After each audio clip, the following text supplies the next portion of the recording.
李氏国除，天子此时召大王进京，其意恐有不善。天子携平灭南唐之威相召，若大王退位搪塞，恐怕遗其口实。诏书出京之日，兵马怕是已经备好了。哎，那不至于。江南之役，大王亲冒矢石，有功无罪。我倒是认为此番进京，应当是褒扬抚慰的意思居多。书生之见，这是明明白白的阳谋。先前在南唐李氏身上已经用过一招，若是不去，大兵顷刻之间怕是便要压过来；若是去了，大王此生怕是再难归故土。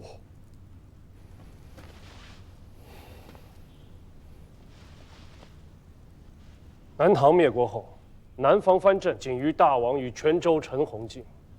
大王与天子有旧不假，然则天子终归是天子，断不会以私情而待国事。此番公然下诏相召，其用意殊难意料，去与不去，各存利弊。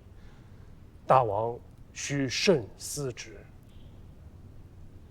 阿俊若是在位监国，该不会再上李元清的恶当了吧？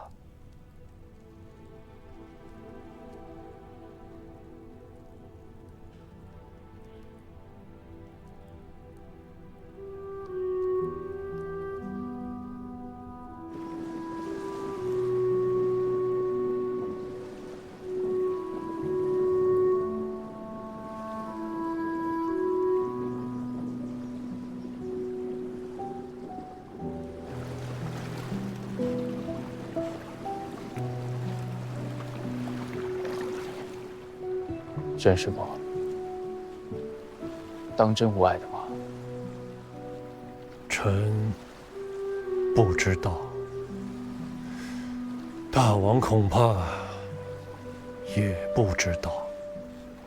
若大王和王妃居留京师，世子需做好全摄两军节度留后的准备。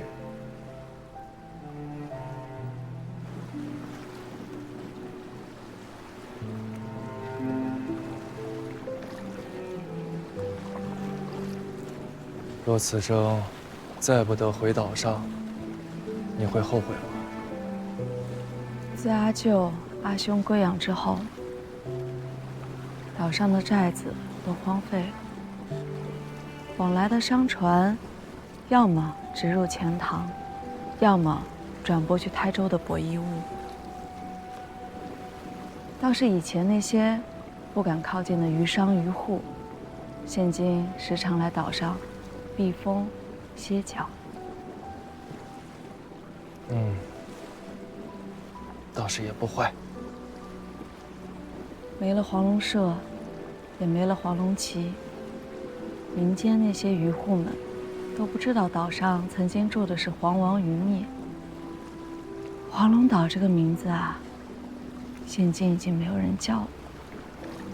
旧时王谢堂前燕，飞入寻常百姓家。再设好的歌舞宴席，终也会有曲终人散之日。岛上那些屋舍没有人打理，早就破败了。倒是桃花院上的桃花，开得更盛了。现在人们都唤它做桃花岛。桃花岛，好听。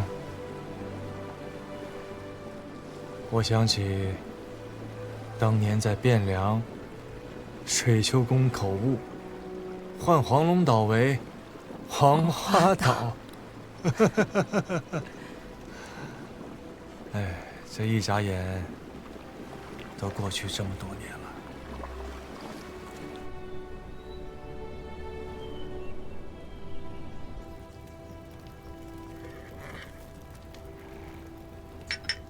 一别近30年，一直倒还是这般清瘦。从乱世走过来，倒也习惯粗茶淡饭了。我东南鱼虾肥美，我向元朗兄求了你过来，放一任东南的外父，如何？大王为一国之君，须知王者无戏言呐。愉快置酒，岂一个仙字了得？你若肯来，孤当亲为庖厨。君有赐，不敢辞。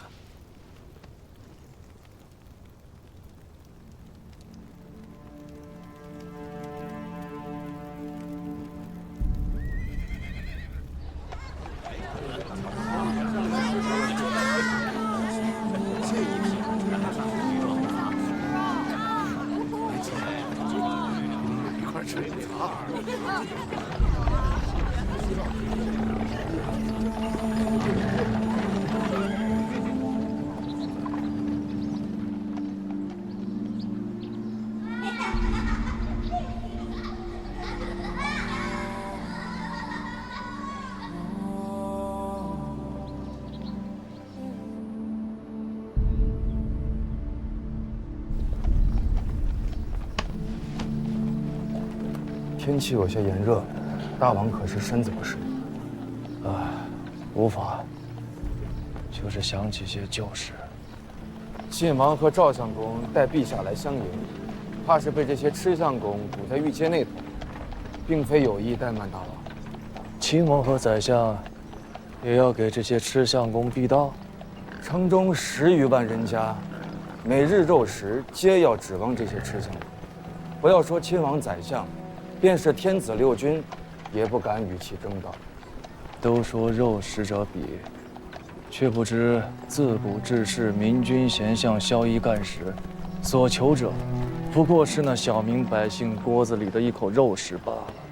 大王还记得大相国寺的施行和尚？如何能忘？有庇护众生之德者，方是真菩萨。当年开运之乱，护卫施行和尚舍利的小沙弥，法名唤作慧明。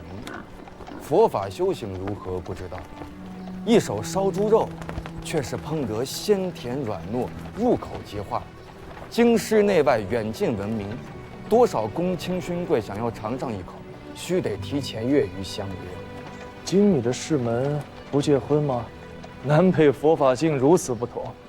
他只烹，自家是不做事的。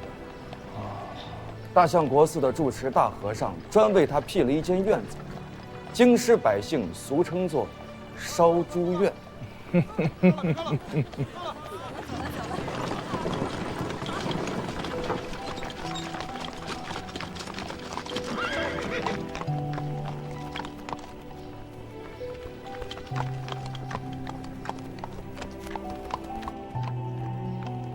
小王赵光义奉天子诏命，恭迎大王觐见。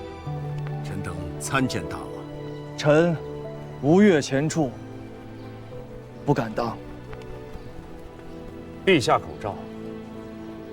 臣前处后诏。半身衣甲半身台，连横阡陌菜花开。故人缓缓归何处？昔日前郎今又来。